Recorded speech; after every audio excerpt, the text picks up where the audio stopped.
धचका उनको उठाना पड़ा जरजई की सूरत में, और नसीम ने पहले ही ओवर में उनको लेग भी फोर कर दिया। और जरजई, जब भी आप बैटिंग करने आए तो कोशिश करें कि पहला ओवर स्ट्रेट खेलें। अगर आप ज़रा सा आप क्रॉस गए और लाइन आपसे मिस हो गई तो आप लेग भी फोर या बोल्ड होंगे, क्योंकि बॉलर्स ने आपके खिलाफ वर्कआउट कर लिया कि इनको अर्ली 29 रन किया और 17 बॉल्स पे। उसके बाद एक और झटका लगा जो नसीम ने इम्पोर्टेंट विकेट थी कोयटा के लिए, और बड़ा झटका था पेशावर ज़ल्मी के लिए।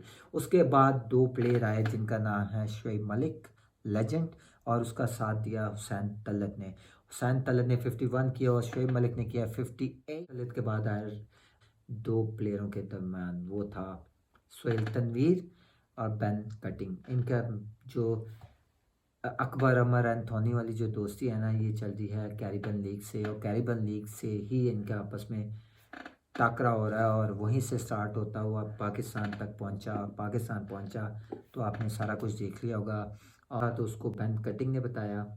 और जब से सेल तनवीर ने उस बेन कटिंग का कैच किया तो फिर सेल तनवीर ने उसको अपना शो कराया रिएक्शन। और आई डोंट नो इस पर क्या करेगा मैच रेफरी। एनीवे ये तो मैच के बाद हमें पता लगेगा।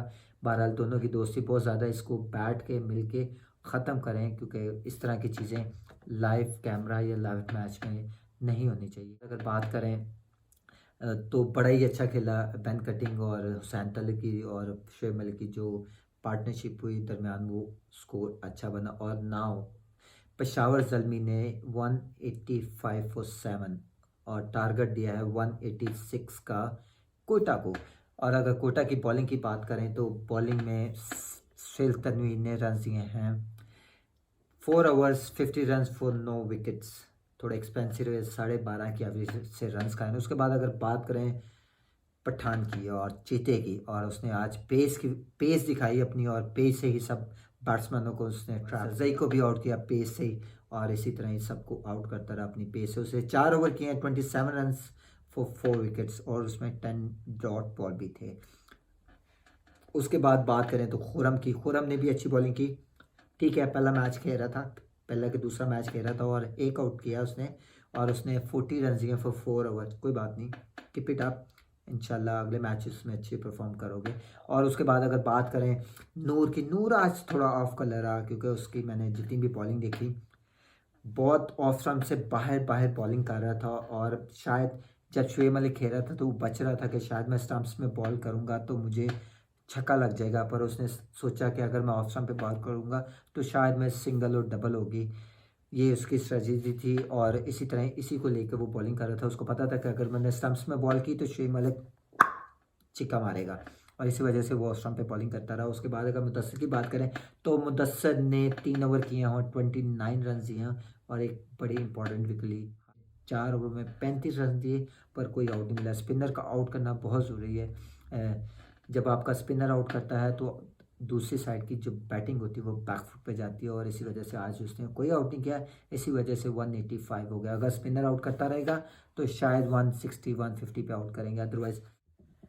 और जब कोयटा की बैटिंग स्टार्ट हुई और उसके साथ जब कोयटा बैटिंग करने आया तो दो बैट्समैन आए जिसका नाम है जसन रॉय और स्मिथ। स्मिथ ने 99 रन्स किए और 60 बॉल्स पे, और जो कोयटा को सबसे पहला झटका लगा वो लगा जसन रॉय का। जसन रॉय जब जितने भी मैचेस खेले बड़ा अच्छा परफॉर्म कर रहे थे वो पावर प्ले में, और आज वो जल्दी आउट हो गए जिसकी वजह से थोड़ा सा बैकफुट पे हो गया कोयटा। और उसके बाद जो बैट्समैन था वो था स्मिथ, उसके साथ किसी उस बैट्समैन ने साथ नहीं दिया। अगर एक भी पार्टनरशिप लगती तो मैच जीत सकते थे कोयटा। और उसके बाद वो उसको बोल्ड किया है उस्मान कादर ने, और उसके बाद फिर सरफराज ने 25 रन्स किए और 21 बॉलों पे उसको कैच।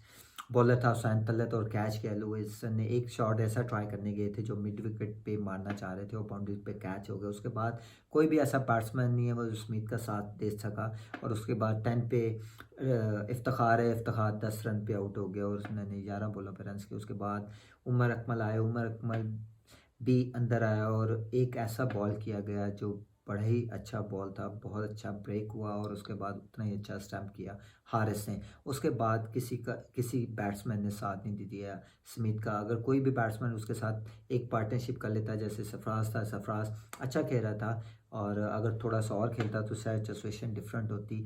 कोटा के दी एंड कोटा जो है वो मैच हार गया है अपने 24 रन से, और मैच का सारा जो निचोड़ था वो एक ओवर था जो सोहेल तनवीर को एक ओवर में 4 छक्के लगे और उतने रन से ही कोटा मैच हार गया। अगर वो उस तरह का ओवर ना होता या उतने छक्के ना लगते तो शायद मैच की सिचुएशन डिफरेंट होती और मैच शायद जीत जाता कोटा। अगर बॉलिंग की बात करें पेशावर ज़ल्मी की, और उसकी स्टार्ट किया है लुई ईस्टन ने और एक ऐसी विकेट ली जो पूरे मैचों में परफॉर्म कर रहा था, वो था जेसन रॉय। उसने 100 किया और एक और बड़ी अच्छी इनिंग्स के लिए और उसके बाद उसको आज आउट किया, उसका कैच किया वहाब रियाज ने और उतना ही अच्छा बॉल किया लुइंस्टन ने और वो एक विकेट थी बड़ी इंपॉर्टेंट और उन्होंने 4 ओवरों में 24 रन दिया और एक आउट किया। उसके बाद अगर बात करें उमर की, उमर एक्सपेंसिव रहा, उन्होंने 2 ओवर में 26 रन दिए और 13 की एवरेज से उन्होंने रन खाए, वो थोड़े एक्सपेंसिव रहे। उमर आपको देखना पड़ेगा,